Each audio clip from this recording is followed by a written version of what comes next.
One day, Edward was in the shed where he lived with the other engines. They were all bigger than Edward and boasted about it. "The driver won't choose you again," said Gordon. "He wants strong engines like us." But the driver and fireman felt sorry for Edward. "Would you like to come out today?" "Oh, yes, please," said Edward. So they lit his fire, made lots of steam, and Edward puffed away.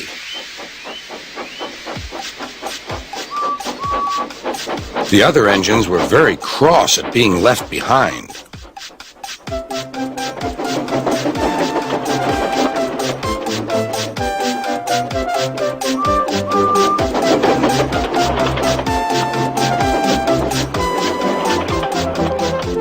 Edward worked hard all day. The coaches thought he was very kind, and the driver was very pleased.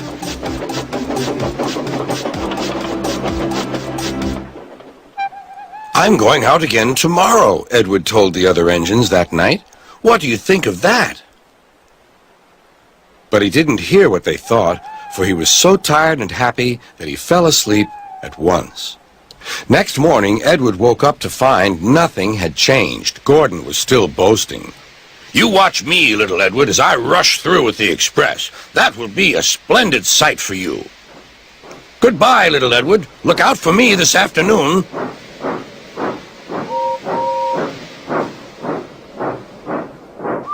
Edward went off to do some shunting.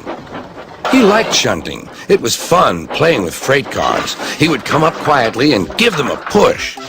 Then he would stop, and the silly freight cars would go bump into each other. "Oh!" they cried. "Whatever is happening?"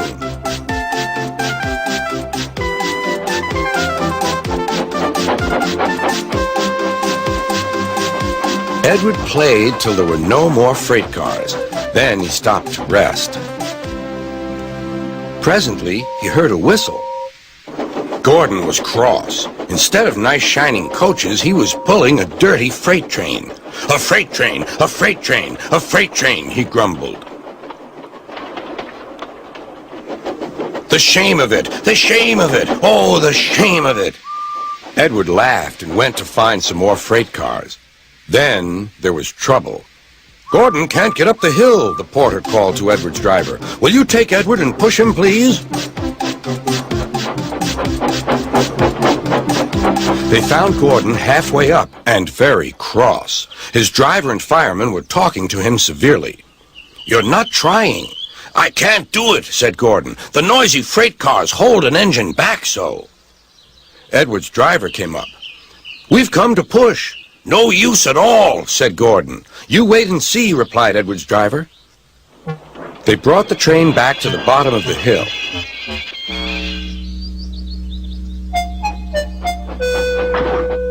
"I'm ready," said Edward. "No good," grumbled Gordon. They pulled and pushed as hard as they could.